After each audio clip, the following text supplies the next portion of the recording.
我是 Zero， 欢迎来到你懂学堂。本期视频的主题，什么是区块链？这个懂 IT 的人或多或少都听说过这样一个说法：2020年的风口，区块链和人工智能。对于人工智能，相信大部分人都有一定的了解，甚至是接触。例如，我们从电商那里购买的智能机器人、智能音箱，还有去年炒得火热的围棋 AI 机器人阿尔法，数不胜数。但是对于区块链，可能大部分人都是一头雾水的。了解一点的又会给一个庞氏骗局的定义。既然都给了庞氏骗局，那也不会有后续的深入了解了。今天就一起来跟着我了解一下区块链到底是个什么玩意儿，为什么那么多人觉得区块链是骗局，但是又为什么有那么多人觉得这是下一个风口。首先来看看百度百科对区块链的定义。区块链是一个信息技术领域的术语，从本质上来讲，它是一个共享数据库。存储于其中的数据或信息具有不可伪造、全程留痕、可以追溯、公开透明、集体维护等特征。说人话啊，区块链你可以理解为金融方面的一个产品，功能类似于一个账本。你发起的比特币转账会直接记录在这个账本上面，然后原则上每个人都可以持有一个账本的副本，当然你也可以选择不持有。到这里有人就会有疑问了，那如果我自己持有账本，是不是代表我可以随便往里面记录内容呢？比如说我记录某某 A 给我转账了一笔比特币，当然不是的，这里面涉及到很多概念。我们以比特币为例来进行一下简短的展开。一、共识。你如果要篡改交易，你就必须忽悠全网大部分账本持有人一起作恶，因为账本记录是大家一起共享的。你自己的账本突然多了一条记录，你就成了一个异类，别人肯定不会承认你。然后这个大部分人怎么理解呢？以后我会出一个视频专门讲解。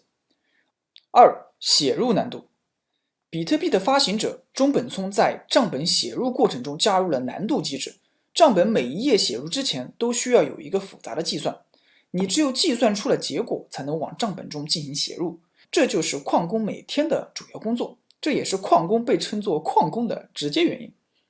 三、不可逆确认。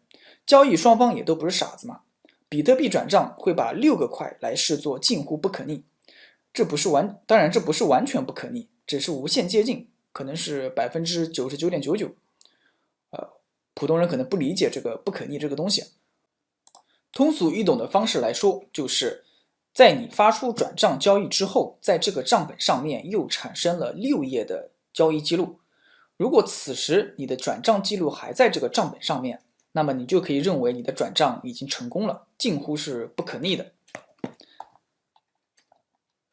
到这里，上面的问题算是基本解答了。然后我自己又提出了一个问题，问题是这样的：如果我自己不记账本，而是直接告诉那些账本持有者，账户 A 给我转了1个比特币，这样行不行呢？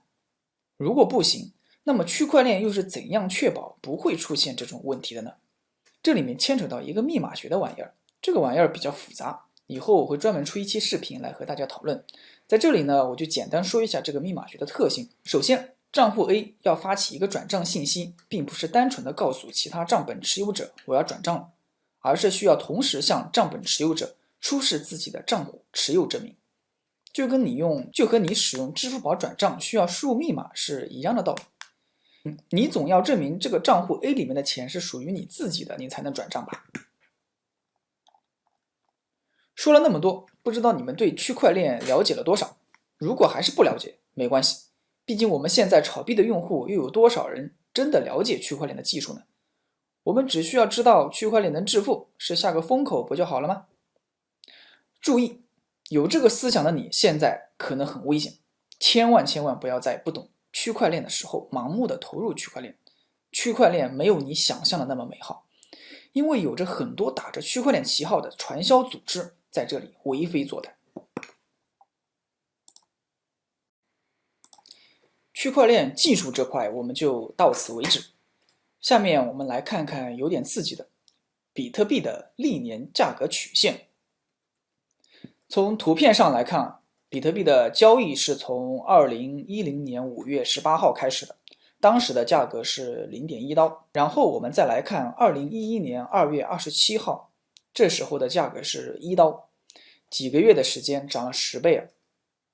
非币圈用户可能就会哇一下啊，涨势这么惊人。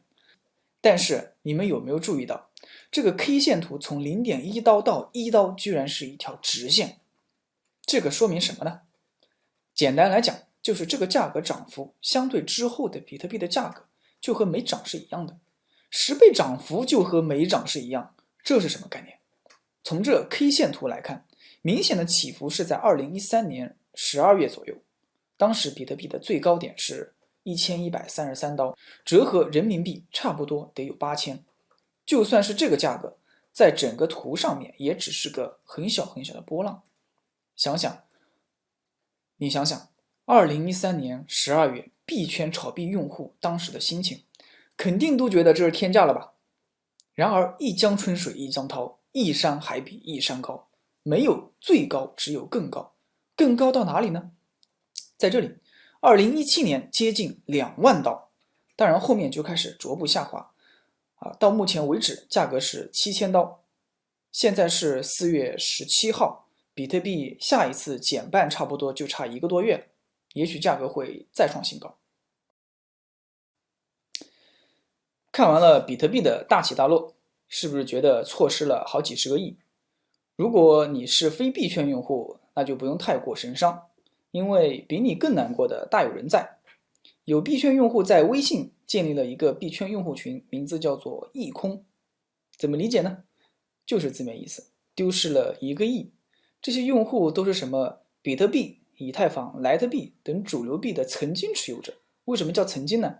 因为他们在这些币暴涨之前就提前清仓了，导致错失了1个亿，估计肠子都悔青了吧。好了，本期视频最后我们再来讨论一下，比特币到底是不是庞氏骗局？这个问题呢，仁者见仁，智者见智。我也只发表我自己的观点，不代表所有人，也不代表正确性。我的观点是这样的：比特币不是庞氏骗局，但是存在泡沫。庞氏骗局有一个属性，只要参与的人越多，之前参与的用户收益就越多。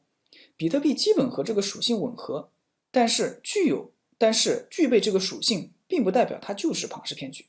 你能说股市是庞氏骗局吗？你能说黄金、原油是庞氏骗局吗？我这里有一个庞氏骗局的例子，郁金香骗局。早在16世纪中期，郁金香从土耳其被引入西欧，当时量少价高，被上层阶级视为财富与荣耀的象征。投机商看中其中的商机，开始囤积郁金香球茎，并推动价格上涨，没有任何用途。价格高纯粹是被资本炒作起来的。前期的投资者在后期卖出赚到了钱，以此吸引了更多的投资客涌入，最后达到了一定规模，没有那么多的球茎售卖，怎么办呢？必须超发，一纸保证书就这样诞生了。销售商们用保证书的方式进行销售，销售商们用保证书的方式进行售出，最后整个金字塔的倒塌也源自这个保证书。因为交货期临近，销售商们拿不出那么多的球茎。从对比郁金香的故事，比特币还是很不一样的。首先，诞生的初衷就完全不同。比特币具有一定的跨时代意义。怎么说呢？2008年11月1号，比特币白皮书发布。那为什么是这个时间点？因为当时世界爆发了金融危机，各国货币均被严重超发。货币超发导致的直接结果就是物价上涨，间接结果则是老百姓手中的钱价值缩水了。怎么理解这个缩水呢？举个例子，超发之前的100块可以买10斤猪肉，超发之后只能买8斤，这就是典型的无耻的没有人道的剥削。中本聪很聪明的选择在这个时候发布了比特币白皮书，试图以一己之力来对抗世界央行，这是一件伟大的事情。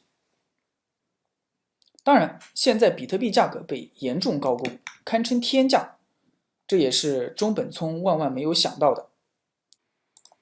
好，因为时间问题，本期视频到此为止，欢迎观看下个视频，如何进入区块链这个圈子。